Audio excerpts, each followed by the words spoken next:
Audio Jungle.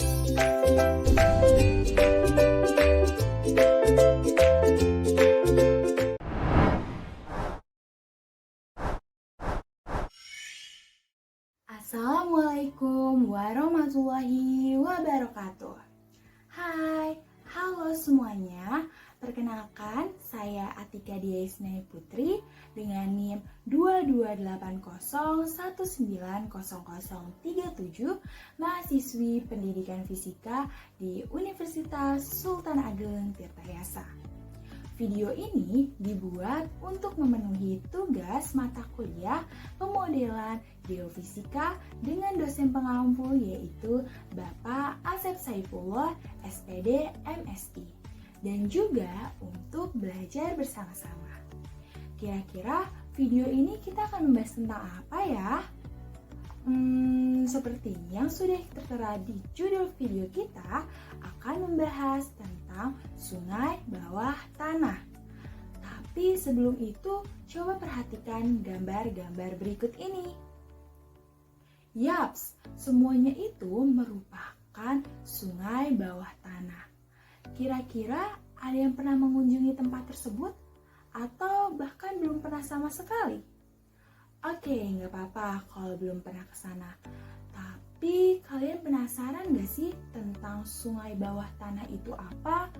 Kok bisa ya di bawah tanah terdapat sungai?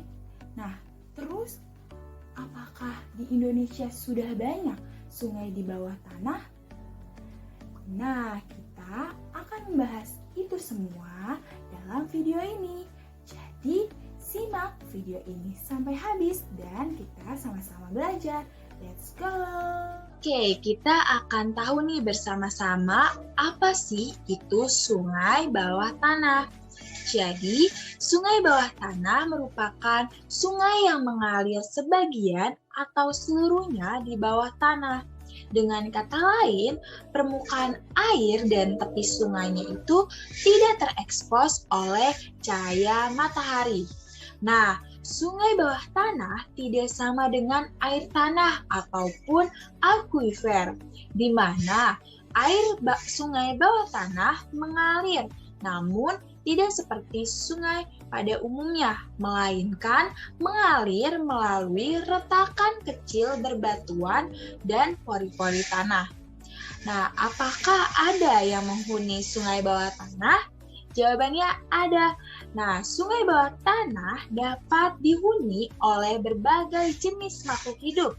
Salah satunya yaitu ikan ambilopsida yang telah beradaptasi dengan kegelapan total karena suasana sungai di bawah tanah itu sangat gelap. Oke, semoga bisa dipahami ya mengenai pengertian dari sungai bawah tanah.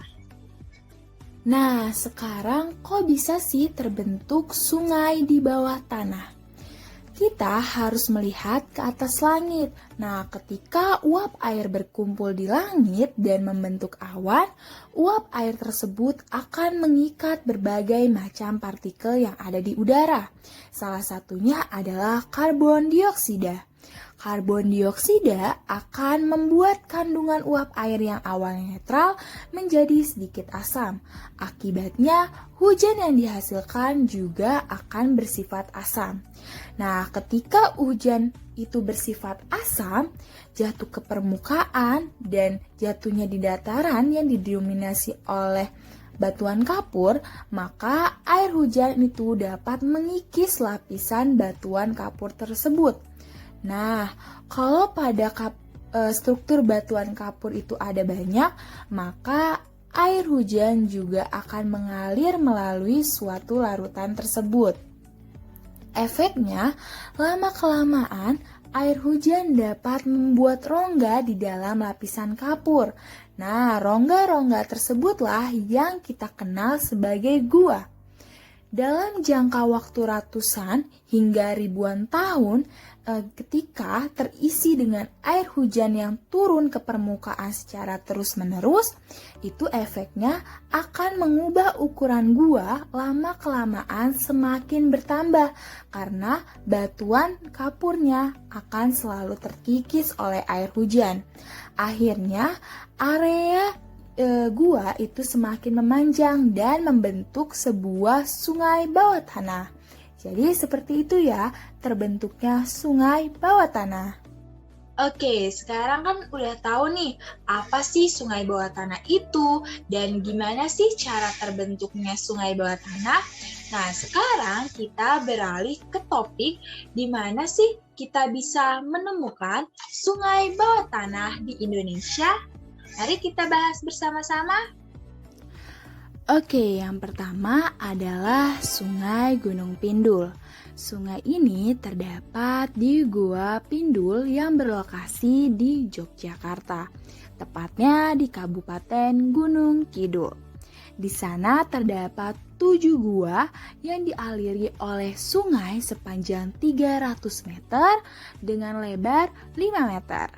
Jika kalian ke sana, kalian akan disambut dengan ornamen berbatuan stalagmit yang masih alami dan tentunya sungai dengan air yang jernih. Jadi, kapan nih kalian akan berwisata ke Gunung Pindul? Selanjutnya ada Sungai Gua Liang Tapah. Gua Liang Tapah berlokasi di Kalimantan Selatan, tepatnya di Kabupaten Tabalong. Gua Liang Tapah memiliki keunikan, yaitu panjang Gua Liang Tapah apabila ditelusuri dari pintu masuk sampai ke belakang mencapai sekitar 1 km. Nah, Gua Liang Tapah saat ini sudah masuk dalam wisata unggulan di Tabalong. Jika kalian ada kesempatan berkunjung ke Kalimantan Selatan, jangan lupa berwisata ke Gua Liang Tapah ya. Selanjutnya yaitu Goa, Loa, dan Bangi. Goa, Loa, dan Bangi berlokasi di Jawa Timur, tepatnya di Kabupaten Malang. Di dalamnya terdapat sungai bawah tanah, air terjun, dan danau yang sangat indah. Sebagaimana gua pada umumnya, gua ini juga berhias stalagmit, stalaktit, hingga beragam bentuk ornamen yang terbuat dari batuan alam. Nah, itu tadi beberapa sungai bawah tanah yang terdapat di Indonesia. Untuk tahu lebih banyak lagi tentang sungai bawah tanah, kalian bisa mencarinya di internet. Dari video ini kita ketahui bersama-sama bahwa sungai bawah tanah itu terbentuk hanya karena air hujan yang turun ke dataran yang berupa dataran berkapur. Nah, jika kalian suka berwisata dan mengeksplor alam, sungai bawah tanah ini bisa jadi salah satu tujuan wisata kalian loh. Oke, mungkin cukup sekian video kali ini. Terus semangat belajar. Wassalamualaikum warahmatullahi wabarakatuh.